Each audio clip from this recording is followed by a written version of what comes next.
Muy buenos días, hermanos, que el Señor les bendiga. Espero amanecieron bien y que ya pudieron deleitarse en la palabra del Señor haciendo observación, interpretación y aplicación. Continuamos ahí en nuestro recorrido de capítulo por capítulo, verso por verso, familiarizándonos con la escritura para poder interpretarla a la luz de la misma, el contexto del pasaje en el mismo libro y el libro en el mismo testamento y interpretando el uno con el otro testamento. No nos profundizaremos, simplemente es una lectura con unos breves comentarios, esperando sacar unos principios para poder aplicarlos a nuestra vida. Si tiene su Biblia, le invito a que me acompañe ahí al capítulo 2 de Hebreos. Dijimos en el capítulo 1 que no este, dice como las otras epístolas del apóstol Pablo, dando su nombre y a quién la está dirigiendo. Sabemos que es dirigida a los hebreos. Algunos la consideran una epístola, otros dicen que puede haber habido otros potenciales autores de este libro. Sabemos que es inspirado por Dios, así que el encabezado de la Reina Valera, una salvación tan grande. Otro encabezado que pudiésemos ponerle es una alerta o advertencia en cuanto a irse alejando o dando la espalda, no estar bien agarrados de lo que creemos. Pero es una continuación del anterior y continuará también en el siguiente. Y aquí comienza con un por tanto, ¿verdad? Si tiene su Biblia, acompáñeme. Si no la tiene, pues le invito aquí a acompañarme en pantalla e irme siguiendo de esta manera. Pero una salvación tan grande. Por tanto, dice el uno, es necesario que con más diligencia atendamos a las cosas que hemos oído, no sea que nos deslicemos, y esta es la advertencia, ¿verdad? Esta es la alerta. Así que por lo consiguiente debemos escuchar más atentamente, cuidadosamente, a la verdad que hemos escuchado. Porque si no le prestamos atención cuidadosamente a la verdad, podemos ir alejándonos o deslizándonos a más lejos cada día de la verdad. Hemos aprendido de los judaizantes que en el caso de ellos enseñaban mentiras como que si fuesen verdades. Y esto es posible. Vimos también a algunos de los líderes retornar al judaísmo, a convertirse en judaizantes, dejando la verdad de Jesucristo y enseñaban otras verdades. Así que es necesario tener más cuidado, ser diligentes y cuidadosos en cuanto a la verdad que hemos escuchado. Entonces, prestar atención cuidadosamente.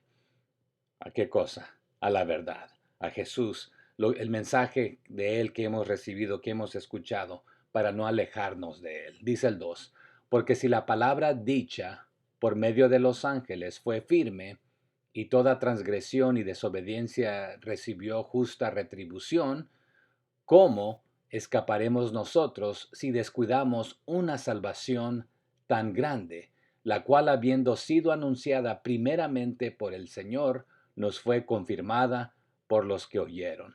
Entonces, aquí tampoco muchos malinterpretamos este pasaje de que la salvación se puede perder, y no es lo que está diciendo, sino que está diciendo inicialmente el mensaje que Dios mismo nos dio, que fue entregado por sus mensajeros. Ya vimos al inicio del libro de Hebreos que Dios ha hablado de diferentes maneras, de distintas maneras. Utilizó ángeles, profetas, mensajeros, voceros. Entonces, el mensaje que nos fue entregado, se ha mantenido firme y está firme todavía. Entonces, fue firme y continúa estando firme. No es de que está titubeando, pero ¿qué es lo que dice después? Entonces, si esto es verdad, lo cual es el mensaje que recibimos de Dios a través de sus ángeles, sus mensajeros, también encontramos en otros lugares que si recibimos otro evangelio o otro mensaje o algún ángel, o alguien nos dijera, un ángel me reveló esto, no lo creas, porque ya la verdad de Dios está firme, está revelada. ¿Y qué ha sucedido? No solamente la verdad permanece firme, y ha sido firme y continúa siendo firme, sino que también todo lo contrario, toda violación de la ley y todo acto de desobediencia ha sido castigado, ha recibido su retribución justa, lo que merece.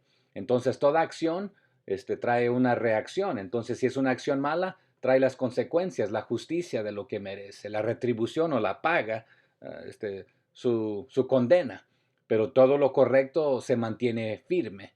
Entonces dice la pregunta allí en el verso 3, entonces, ¿qué nos hace pensar a nosotros que podemos escapar de la justa retribución o de la justa paga si nosotros ignoramos esta gran salvación que fue anunciada primeramente por Jesucristo mismo y fue entregada a nosotros, los que la escuchamos, después que fue compartida por otros, ¿verdad? Entonces, no está hablando de descuidar la salvación en el sentido de perderla, sino que la verdad permanece firme, nos toca y nos concierne a nosotros compartirla, no alejarnos de ella, no abandonarla.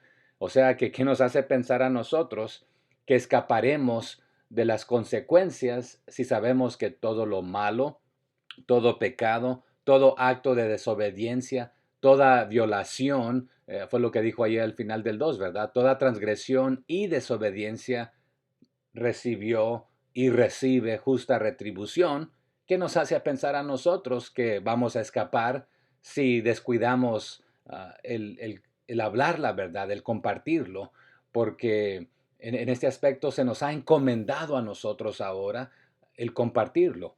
Bueno, sí, comenzó Hebreos diciendo que Dios habló de muchas maneras, ahora habla a través de su Hijo, y el Hijo dijo, así como el Padre me envió, yo los envío a ustedes. Entonces se nos ha hecho responsables, la iglesia tiene que compartir el Evangelio. Entonces a los hebreos se les dice, ¿qué les hace pensar a ustedes que van a escapar de esta responsabilidad y no van a recibir la retribución justa al descuidar la tarea que se les ha dado? Entonces, la cual fue anunciada ya por el Señor, ¿verdad? Ya vimos esto, por Jesucristo mismo. Él vino, él fue el misionero que vino, se humanó y lo va a aclarar más tarde, ¿verdad? Tomando forma de siervo, haciéndose menor que los ángeles, aunque es superior a los ángeles, pero se humilló, se humanó para anunciarnos, traernos las buenas nuevas de salvación a través de su vida vivida, hablada, y en la cruz del Calvario, el sacrificio que él hizo, ¿verdad? Y y fue confirmada por los que lo oyeron, los que lo vieron, los que pasaron tiempo con él, los que experimentaron esto y los que continúan compartiéndola. Entonces no descuidemos esto. Mantengámonos al pie de la verdad, compartiendo la verdad, no descuidando. ¿Y quién es la verdad? Jesús. Así que Él alumbre, que Él aluce a través de nosotros, dando testimonio, siendo la sal, la luz. Dice el verso 4, testificando Dios juntamente con ellos, con señales y prodigios y diversos milagros y repartimientos del Espíritu Santo según su voluntad.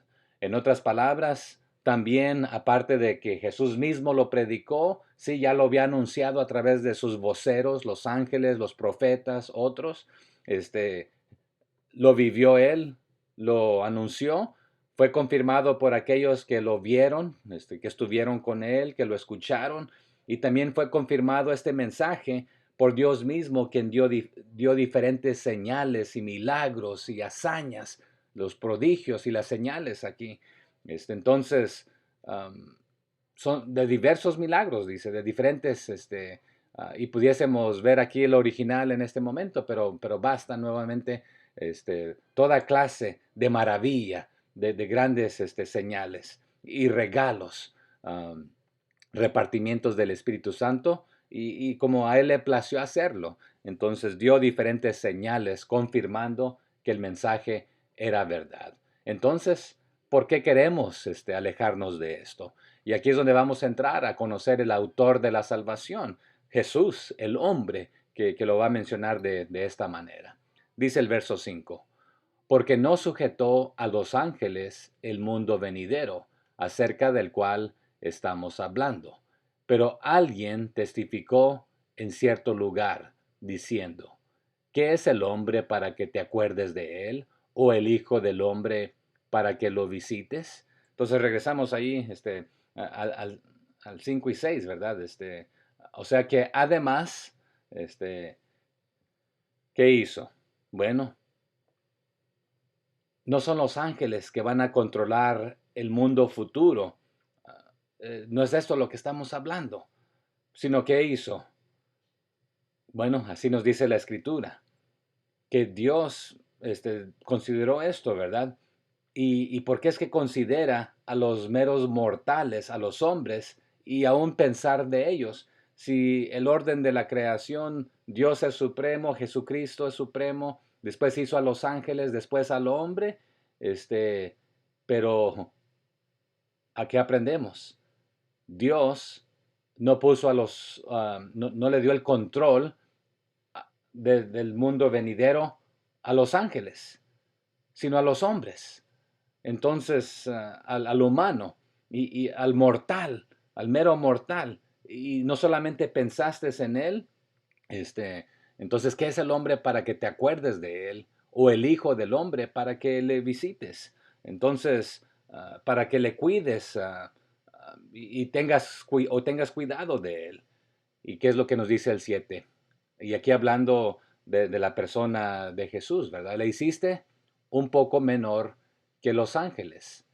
Lo coronaste de gloria y de honra y le pusiste sobre las obras de tus manos.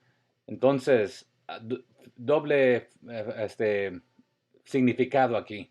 Entonces, hablando meramente del mortal, del hombre, de tu creación, sí, a él lo hiciste un poquito más bajo que los ángeles, pero lo hiciste la corona de tu creación, dándole honor y gloria. Entonces, si esta es el trato del hombre, y también qué hiciste en acorde con allí en el 8, todo lo sujetaste bajo sus pies. O sea que le diste la autoridad sobre todas las cosas.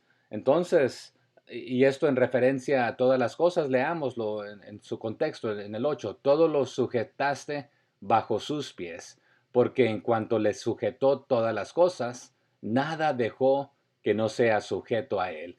Pero todavía no vemos que todas las cosas le sean sujetas. Entonces aquí pareciera que hay una contradicción y no lo hay. Le diste al hombre toda autoridad sobre todas las cosas.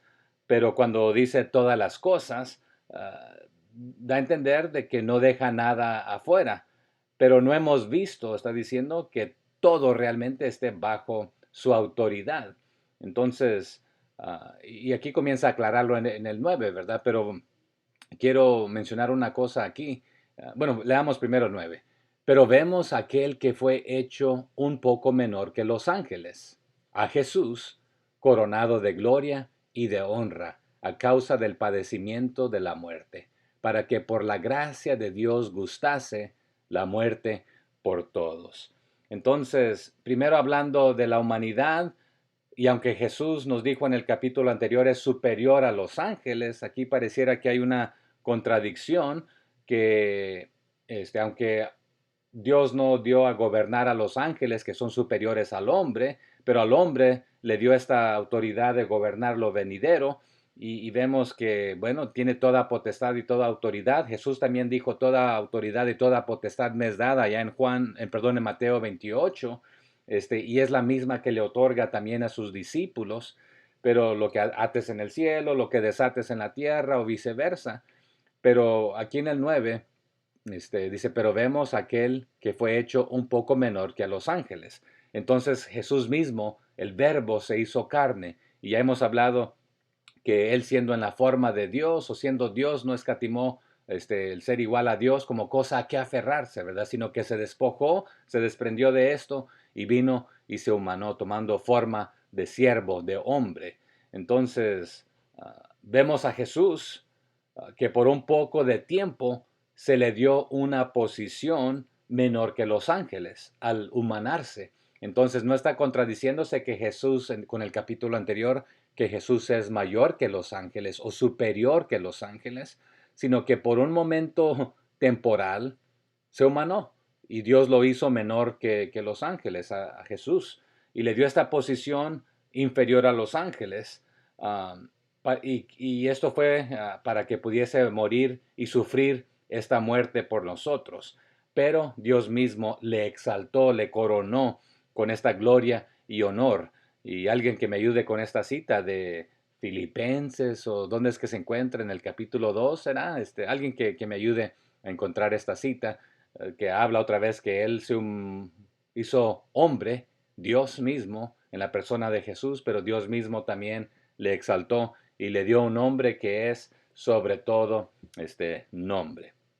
Entonces, dándole esta corona de honor, de gloria, y sí, fue por la gracia de Dios, y también Jesús fue el que probó la muerte por todos nosotros. Entonces ahí es donde dice que le hizo menor que los ángeles, coronado de gloria y de honra a causa del padecimiento de la muerte, para que por la gracia de Dios gustase la muerte por todos. Entonces la gracia de Dios hacia nosotros, que nos tuvo su favor no merecido. Hemos hablado de esto que significa la gracia de Dios, o gracia es caris. Entonces nos dio, nos llena de favores, de su misericordia, de su gracia, dones no merecidos. Entonces, hacia nosotros. Le plació a Él que su Hijo llevara, Dios Hijo, sobre sus hombros lo que nosotros merecíamos y nos dio lo que no merecíamos. Entonces, le plació que su Hijo pagase la deuda nuestra. Entonces, para que por la gracia de Dios gustase la muerte por todos, hablando de Jesús. Porque nosotros deberíamos haber pagado aquello, pero Él lo llevó por nosotros. Dice el 10, porque convenía a aquel por cuya causa son todas las cosas, y por quien todas las cosas subsisten, que habiendo de llevar muchos hijos a la gloria, perfeccionase por aflicciones al autor de la salvación de ellos. Entonces, regresando ahí para los comentarios del 10, o sea que a Dios, y hablando de Dios Padre, Dios Hijo, por todo lo que fue hecho, y ya hemos aprendido que Jesucristo hizo todo, Él mantiene todo. Entonces, Él escogió y Él quería traer a muchos hijos a su gloria. Y aprendemos de Pedro que su deseo, su voluntad es que todos procedan al arrepentimiento, pero sabemos que no todos lo harán. Y hablaremos un poco más de esto en los capítulos más hacia adelante. Es más, en el capítulo 4 llegaremos ahí de que no sigamos el ejemplo del pueblo rebelde que por su desobediencia no entró a gozar del descanso, del reposo en la tierra prometida que el Señor les había prometido. Entonces, por su rebeldía y desobediencia, no recibieron esto. Y muchos hoy en día, por su rebelión y no hacer caso al Evangelio, a la palabra de Dios, que es para salvación, también no van a poder gozar de este reposo que Dios ofrece en su persona, en Cristo Jesús. Entonces, le convenía que Él hiciese esto para llevar a muchos, y solamente era lo correcto, de que Jesús hiciera esto, sufriera como el líder perfecto, el único que podía traer la salvación. Por eso convenía, porque si no, todos la llevábamos de perder. Convenía convenía aquel por cuya causa son todas las cosas. O sea que solamente había una sola persona que podía salvarnos, el que lo creó todo. Él tenía este poder y esta autoridad. Entonces, solamente Él puede hacer algo por nosotros, la humanidad. Y por quien todas las cosas subsisten. Entonces, por Jesús, quien creó todo, quien Él mantiene todo. Entonces, Él es el líder perfecto. Y su deseo era llevar a muchos hijos a la gloria. Entonces es el único que lo podía hacer, perfeccionarse por aflicciones al autor de la salvación de ellos. Entonces Él era el único indicado que podía traernos la salvación, darnos la salvación, Él pagando la deuda que usted y yo merecíamos. Entramos ahí al verso 11. Dice, porque el que santifica y los que son santificados, de uno son todos, por lo cual no se avergüenza de llamarlos hermanos. Entonces, Jesús y el que nos hace santos, ambos somos del mismo Padre, de nuestro Padre Celestial.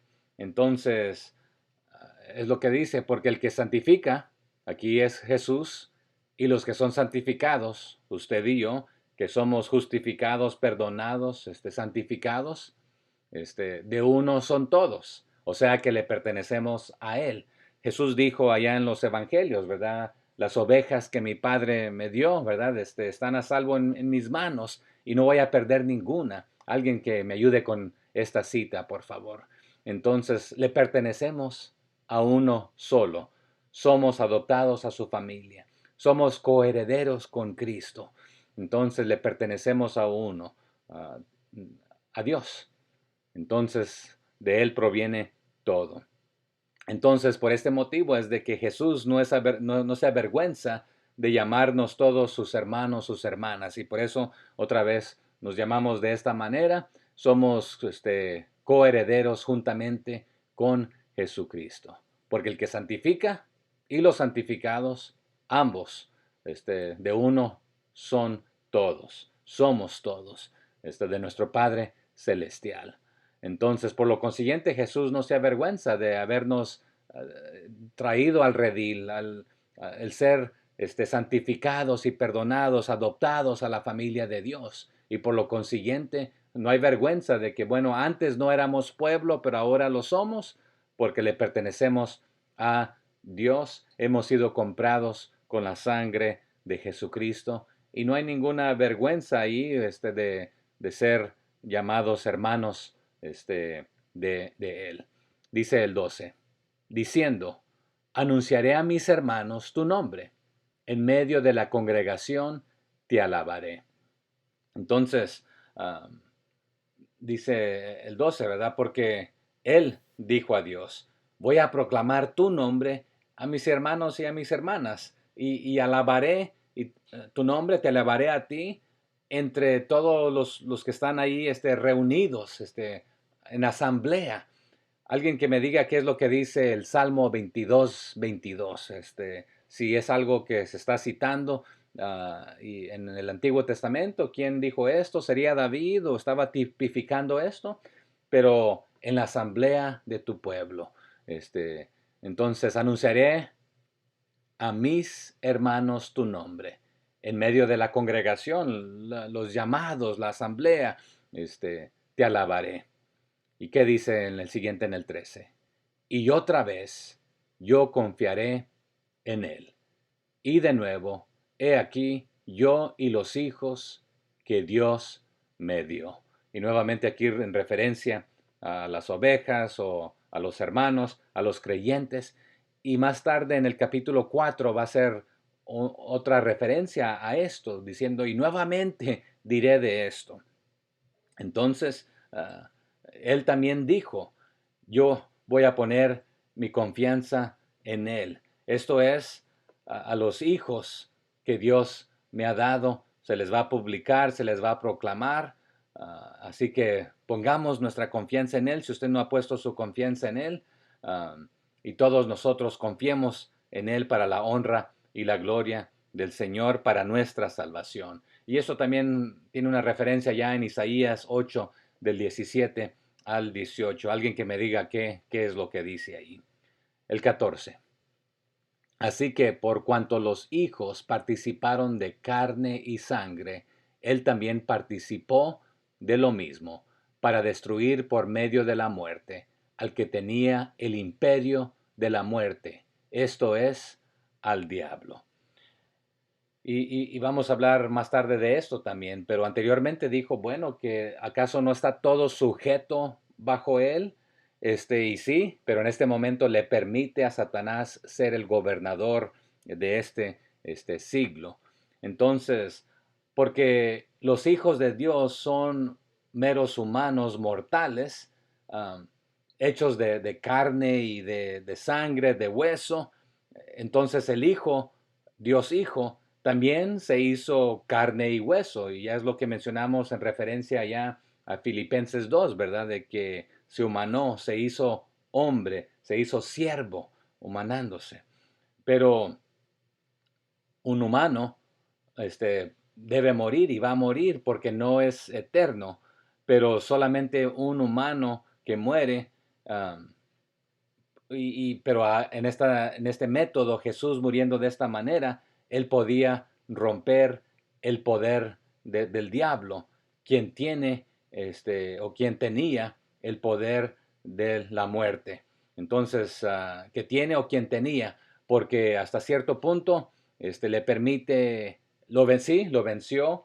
También dijo algo de la tumba y algo de el sepulcro. Alguien que me diga qué dijo, dónde está tu aguijón y tu victoria, algo así por el estilo dice. ¿Será Romanos, será Corintios o se hablará de ambos en cierta manera? Alguien que me ayude con esto. Pero solamente él tenía este poder y esta capacidad de poder romper. Y sí, le permite a Satanás, pero un día ya no habrá más muerte, ya no habrá más llanto, ya no habrá más tristeza. Alguien que también me ayude con esa cita. Pero ya está vencido, ya está derrotado, pero un día final viene para su enemigo aquí, para el diablo, para Satanás. Dice el 16, perdón, ahí. Bueno, el 15. Y librar a todos los que por el temor de la muerte estaban durante toda la vida sujetos a servidumbre. Esta era la única manera que él podía liberarnos a todos los que, entre comillas, vivíamos nuestras vidas esclavizados a temer morir permanentemente.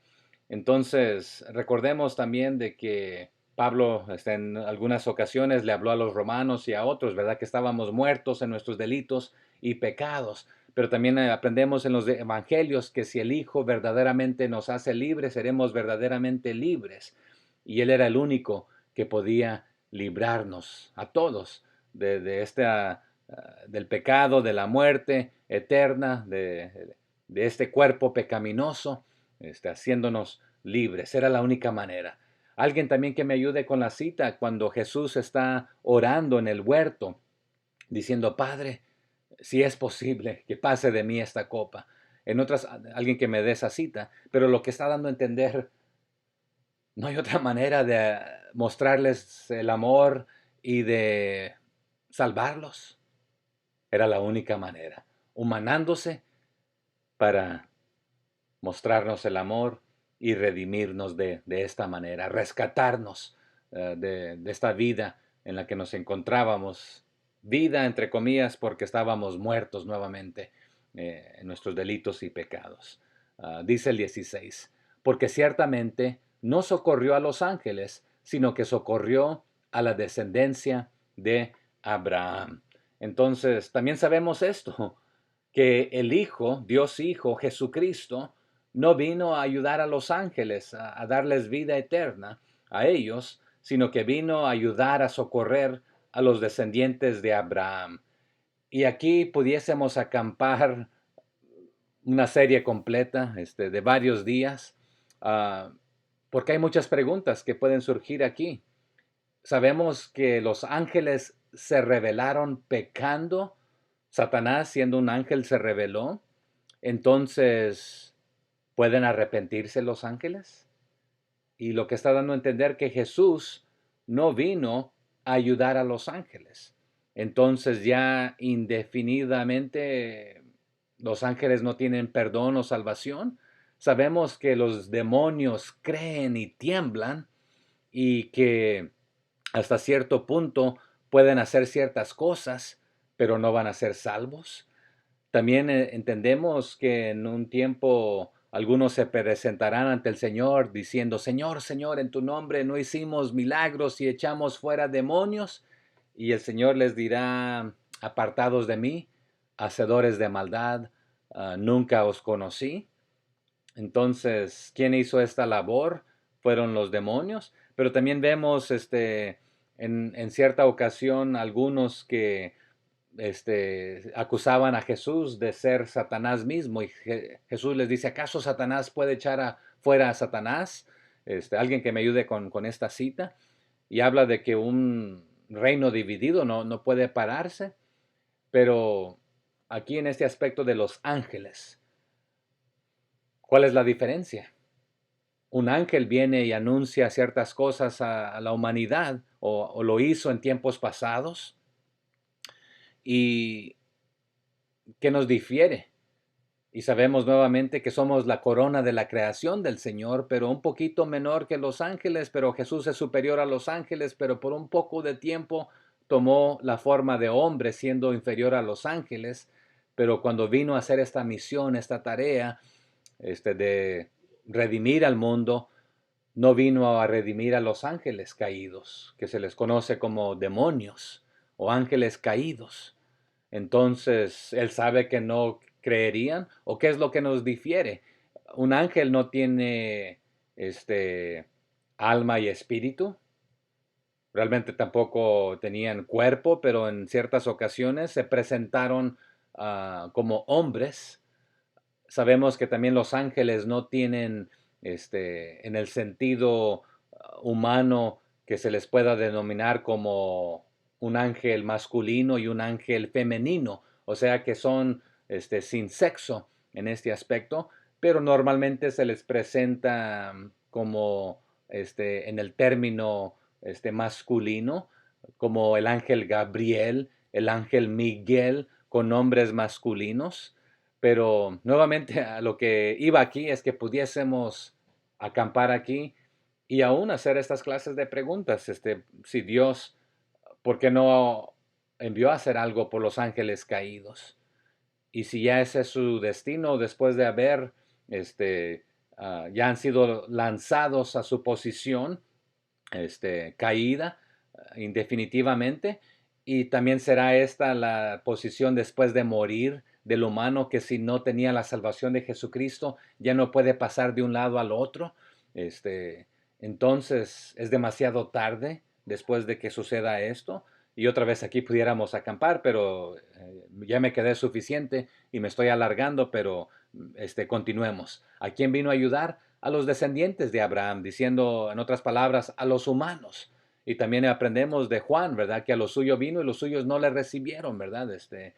Pero gracias que los judíos no recibieron, bueno, se abre a los gentiles, a las naciones. El 17. Por lo cual debía ser en todo semejante a sus hermanos, para venir a ser misericordioso y fiel, sumo sacerdote en lo que a Dios se refiere, para expiar los pecados del pueblo.